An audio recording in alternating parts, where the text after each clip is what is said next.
Sino si Greta Thunberg at bakit ito hinuli ng Israel? Ano ang kanyang koneksyon sa mga Palestinian at ano na ang ginawa sa kanya ng Israeli Defense Forces? Yan ang ating pag-uusapan sa videong ito. Pero bago ang lahat ay huwag kalimutang mag-subscribe, samahan na rin ng like at i-click na rin ang notification bell. Napakalaking tulong yan para sa aming mga content creators.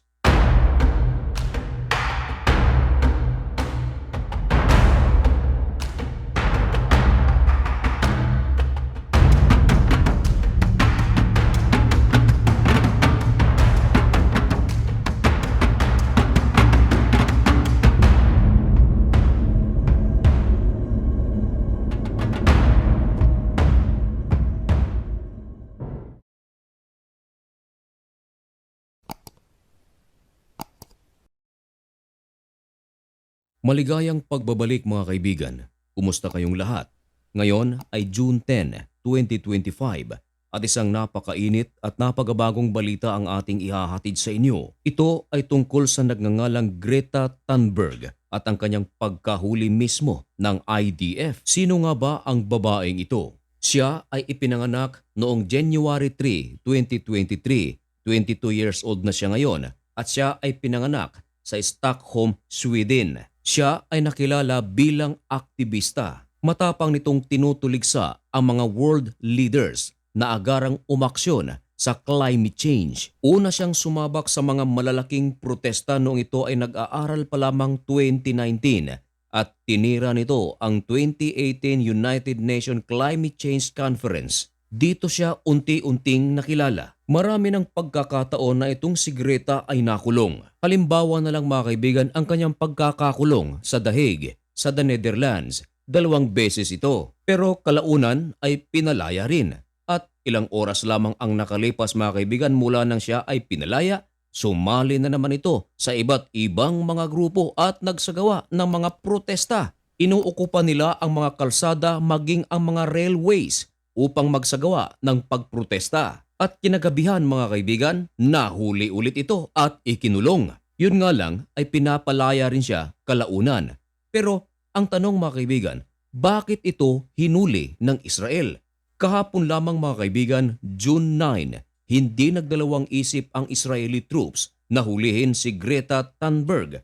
Kasama pa ang kanyang mga kasamahan. Silang lahat ay umabot ng 12 na una nang ipinahayag ng Israel na walang nasaktan nang hulihin nila ang grupo ni Thunberg. Ang claim naman ni Greta Thunberg sa pagkakahuli sa kanya, ito raw ay isang pangingidnap. Pero ayon naman sa Israel, walang pangingidnap na nangyari, kundi ang ginagawa ni Thunberg ay isang provokasyon sa kanilang batas. Ang kanilang paghuli kay Greta Thunberg ay nakaayon sa maritime law. Sa pagpapaliwanag ng Israel, kontrolado nila ang Gazan Coastal sabagat hinaharang nila lahat ng mga barko na papasok o palabas sa lugar na ito upang magsagawa ng inspeksyon dahil sinisiguro nila na walang makakapasok na mga armas na nagmumula sa ibang bansa kahit pa nga pagkain ayon sa Israel ay kanilang hinaharang.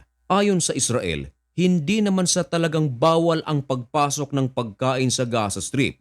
Katunayan, isa sila sa mga nananawagan sa iba't ibang mga sectors upang magpasok ng pagkain sa Gaza. Yun nga lang, kinakailangan itong dumaan sa protokol. Ang ginawa ni Greta Thunberg at mga kasamahan nito ay isa raw paglabag sabagat hanggang ngayon ay kontrolado pa nila ang Gazan Coastal at dito sila dumaan pasikreto at nagsasagawa pa ng mga selfie na siya namang ikinahuli nila. Ito raw ay malinaw na provokasyon. Alam nilang bawal pero bakit dito sila dadaan?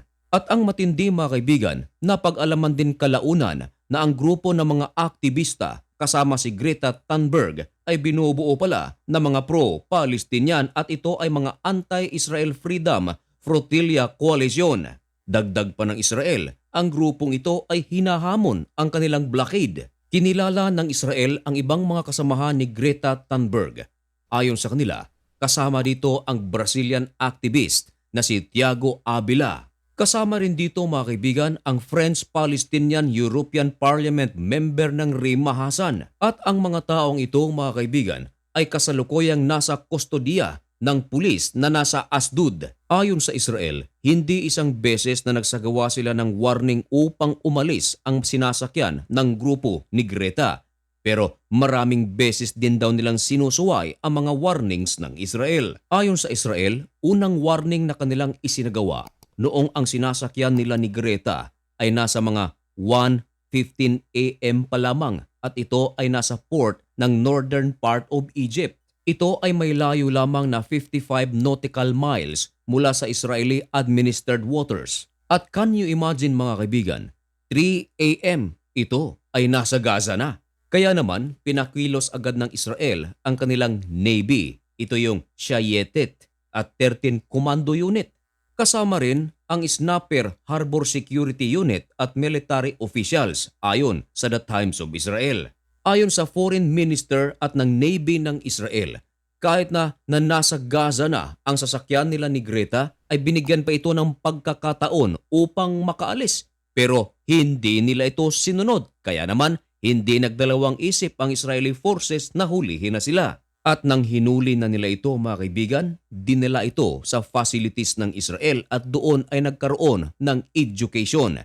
Ibig sabihin mga kaibigan ay tinuruan nila ang mga aktivistang ito tungkol sa mga tunay na pangyayari sa Israel. Ayon sa Israel, isa sa mga videos na kanilang ipinakita sa mga aktivistang ito ay ang nangyari noong October 7, 2023 nang ang Hamas ay umatake sa Israel. Pero ayon sa Israel, ayaw itong panuurin ng mga aktivista. Ayon kay Israel Katz, Defense Minister ng Israel, noong una ay nanood pa raw ang grupo ni Greta ng video na kanilang ipinakita sapagkat dinagyan nila ito ng title na horror film. At kalaunan, papunta na pala ito sa October 7 massacre. Dito na ayaw nang manood ng mga aktivistang ito. Sa ngayon mga kaibigan, si Greta Thunberg at ang kanyang mga kasamahan ay dinala na sa Ben Gurion Airport upang i-deport. Marahil ay merong mga magtatanong bakit hinarang ito ng Israel, gayong ang dala ng mga aktivistang ito ay humanitarian aid para sa Gaza. Ang sagot naman ng Israel ay pwedeng pumasok ang mga pagkain sa Gaza Strip,